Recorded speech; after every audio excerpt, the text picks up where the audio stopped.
This is the story of JY Park stepping back from the company he built, and why it might be the most consequential move he has made in his entire career for K-pop. On March 10th, JYP Entertainment announced that Park will not seek reappointment as an internal director at the shareholders meeting scheduled for March 26th. And before anyone panics, he is not leaving JYP. He is not vanishing from the industry. What he is actually doing is far more interesting than simply staying put, so let's get into it. A lot of people saw the headlines and immediately jumped to the worst conclusion, which is understandable, but the full picture is completely different. Park's resignation applies only to his role as an internal director on the board, not to his identity within the company he created. He stays on as JYP Entertainment's founder, and he keeps his position as Chief Creative Officer, the CCO, which means he remains deeply embedded in the work that actually matters to him. Stepping away from board-level corporate decisions frees him up to focus entirely on the creative side, and on something much larger that will make a lot more sense in a moment. The official transition lands after the March 26th shareholders meeting, so the timeline on all of this is moving fast. For anyone still getting their footing in the K-pop world, the name JY Park carries a lot of weight, and here is exactly why. His debut came in 1994 with the song Don't Leave Me, Don't Leave Me, and the years that followed produced a string of hits that most Korean music fans still know by heart, including Honey, She Was Pretty, Proposal Song, and Behind You. Beyond the performing, Park built a reputation as one of Korea's sharpest songwriter-producer figures, someone whose instincts shaped the sound of multiple eras. Then 1997 arrived, and Park founded JYP Entertainment, the company that grew into one of the major forces in the K-pop industry and launched artists and idol groups that now have fans on every continent. His role as an internal registered director at JYP started in 2011 and held steady until now. Stepping back from that board seat is not a casual thing for someone with that kind of history inside a company. 3 specific priorities came out of JYP Entertainment's official statement, and the third one is the one worth paying attention to. Park plans to put more time into his creative work as an artist, into mentoring younger performers, and into external initiatives connected to the global K-pop industry.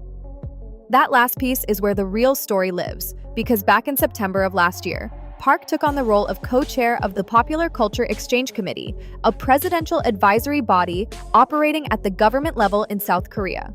The committee's function is to build a national vision for popular culture policy and sharpen the competitiveness of the cultural industry by connecting the public and private sectors. That is a government policy seat, and it requires a fundamentally different kind of attention than running a company's boardroom ever did. Working at that level gives Park influence over K-pop's direction that no single corporate role ever could, and leaving the board clears the space to actually use it. Here's the part that changes how you read this whole story.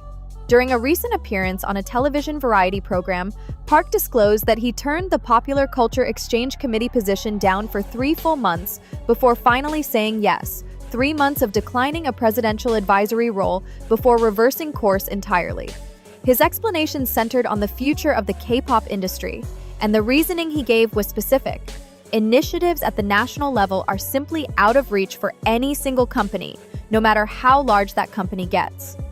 Recognizing that gap, the things K-pop needs that JYP Entertainment alone could never deliver became the deciding factor that brought him around. None of this reads like an impulsive choice. 3 months of resistance, followed by a deliberate yes, followed by clearing his schedule at the board level, that sequence points to someone who mapped this out carefully before making any of it public. One more piece of this deserves attention, especially given the current climate in South Korea and the broader global conversation right now. Park made a point of stating that he does not belong to any political camp, that balance matters given the current global situation, and that neither the progressive nor the conservative side claims him. His preference, as he put it, is simply to be identified as JY Park. For someone now sitting on a presidential advisory committee, that positioning is deliberate. The message reads clearly: the work is about culture, not about political allegiance, and drawing that line out loud before questions arise is a move that protects both his credibility and the committee's ability to function across different administrations and audiences. Bring it back to the opening, and the shape of this whole thing becomes clear. Park built JYP Entertainment from a 1997 startup into one of K-pop's defining companies, mentored artists across generations, and produced music that ran through the backbone of the industry. Leaving the boardroom of that company is not a retreat from relevance. It's a choice to operate at a scale that a corporate board seat never offered. The 3 months he spent saying no to the committee role before accepting confirms this wasn't easy or automatic. Staying on as CCO confirms he hasn't walked away from the creative work. And specifically, framing his goals around things that a single company cannot pursue signals that the next chapter is designed to serve the industry as a whole rather than one corner of it. K-pop's global rise has been one of the defining cultural stories of the past 2 decades, and Park is now positioned to help shape what comes after this moment, not from inside one company's walls, but from a seat that looks at the entire picture. Drop a comment and let us know what you think his next move actually looks like. We will see you in the next one.